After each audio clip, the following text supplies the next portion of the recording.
Asleep, is he? The ploughing plonker. Break me pearlies on this blasted pit-ridden tract.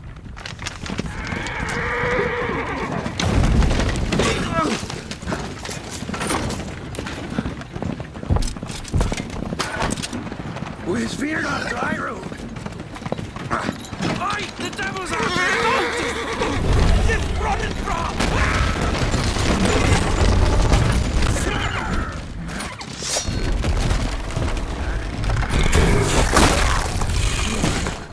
Look out there, shield us.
Salt.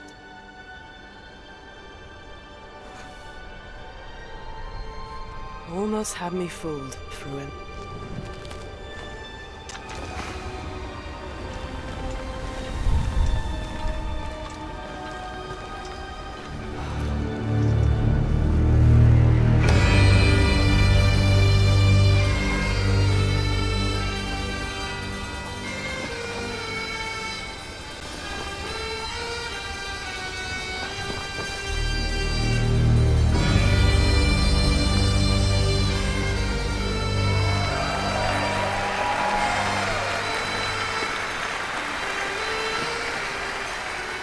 Thank you.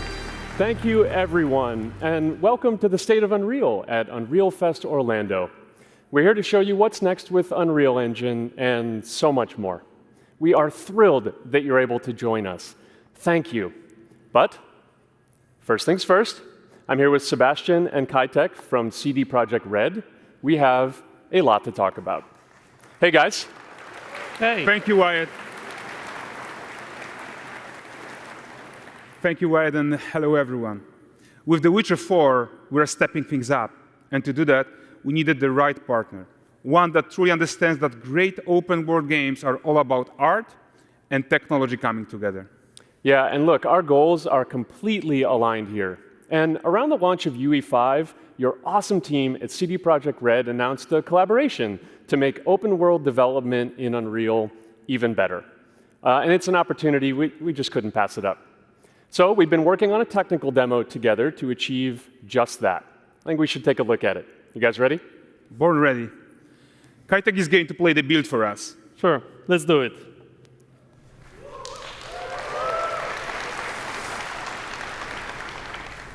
This is a technological showcase set in the world of The Witcher 4. What you just saw and are going to see now is running on a standard PlayStation 5 at 60 FPS with ray tracing. So in the game, you'll be playing as Ciri, a professional monster slayer, a witcher. She explores the world and hunts down monsters for coin. The region we are in is called Kovir, and you'll get to explore it in a game.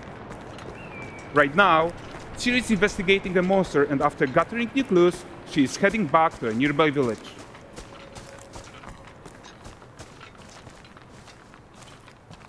All right, everyone, meet Kelpie. Let weeds be weeds, Kelpie. So just like Geralt had Roach, Ciri has her own loyal companion. We return to town. These two characters need to feel like one. Since you're gonna explore the world on horseback, riding needs to feel seamless, natural, and just fun. Yeah, and to support that, we're introducing multi-character motion matching in Unreal. So Ciri and Kelpie, they're perfectly synchronized when mounting from any angle and speed. And we also support root motion movement on Kelpie, so controlling her feels realistic and grounded. And there are also some really nice improvements to our Unreal Chaos Flesh Solver and these machine-learned deformations. So you've got realistic muscles moving and stretching under Kelpie's skin without compromising the performance there.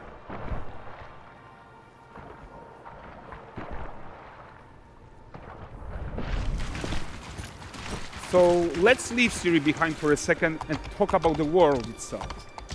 So much of the Witcher world is natural, organic, especially Kovir with its dense forest and wild nature. Yeah, and wild nature is hard. And with nanite geometry, we've freed artists from so many of their old constraints. But we don't want to rest until everything we do in Unreal has that same spirit of freedom. There's always more work to do. And foliage is a huge piece of that puzzle. So we are excited to introduce nanite foliage. And in order to achieve gorgeous foliage density everywhere, while still being memory efficient, fast to render, we believe that a new idea was needed. So instead of the same card approach we've been using for the past 20 years, artists should be free to take a nanite approach to foliage, modeling every single leaf and pine needle. And the old LOD tricks of the past, they needed a complete rethink. And in their place, it's a new adaptive voxel representation in nanite. It's volumetric, it's fully 3D, it is super fast to render. And these dense clusters of triangles turn into these cubes, which at a distance, they're no larger than a pixel, and they react to the changing light of our dynamic sun and our shadows, and they allow artists to render whatever amount of foliage is needed to achieve their vision without compromise. And no compromise means how ambitious we are when it comes to bringing our vision to life with incredible visuals. But more than that, together with Epic, we created faster way to load the world. We can now bring in more content more quickly for the smoothest possible experience as we fly down to catch up with Siri.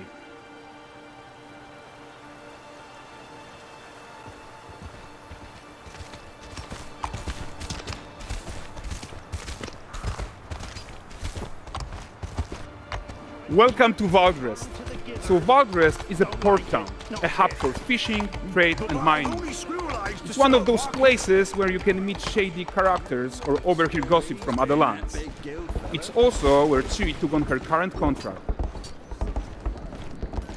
High-tech, let's leave Kelpie here and explore the marketplace and food.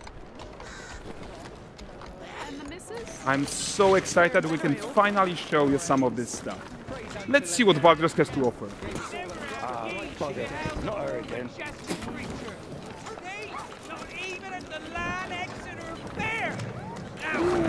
Nine gazes while I present him with a fish. For the furry rascal will often wink, and a bear's weight grants good fortune.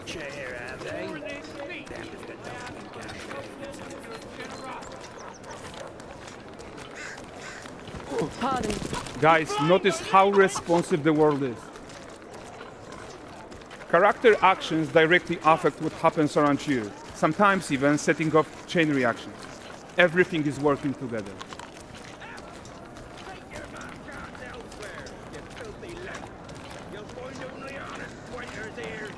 Oh, look at this poor gentleman being taught how to fly by an angry innkeeper. That's what happens when you cheat at Gwent. Last of it, is it? Ready to aim. Jingling the purse.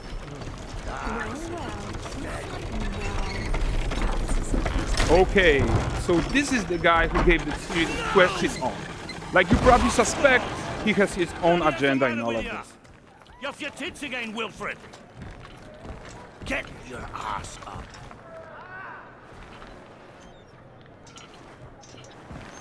A typical day's toil. Who in? Witcheress. What news of my wagons?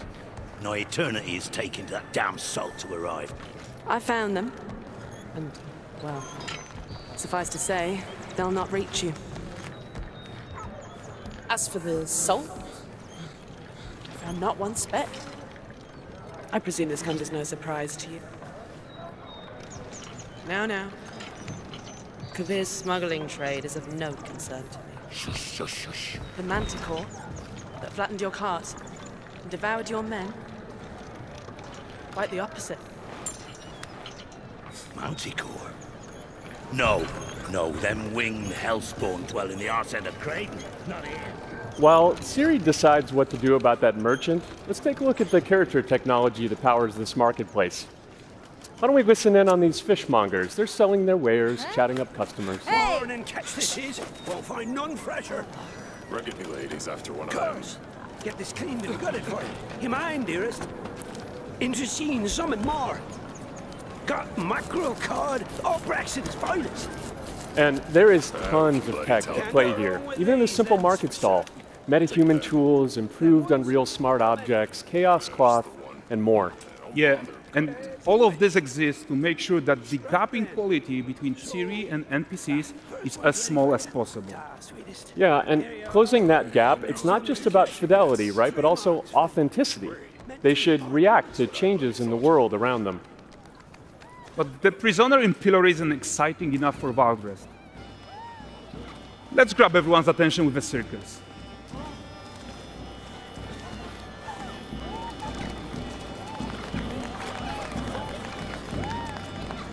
But the great performance deserves a huge crowd though. Let's crank it up.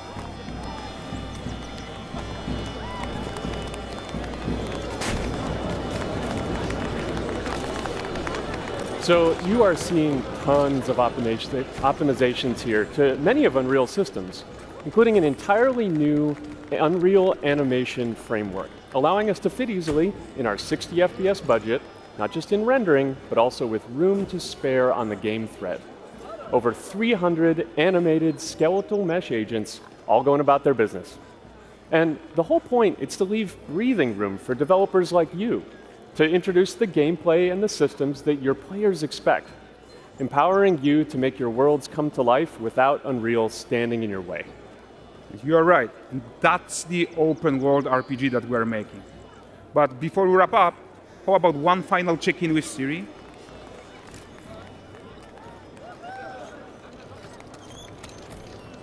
We are making this game to be the most immersive and ambitious open world Witcher game ever. And we are making this a reality thanks to our work on Unreal with the team at Epic. I think what we're doing together is going to bring in a new generation of open world RPGs, and I'm so proud of what we accomplished so far. We are too. So we're almost done, but before we go, here's a small gift for all Witcher fans. A first look at Lanexeter.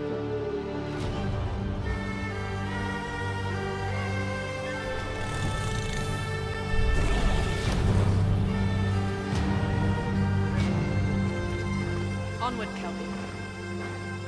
We've worked.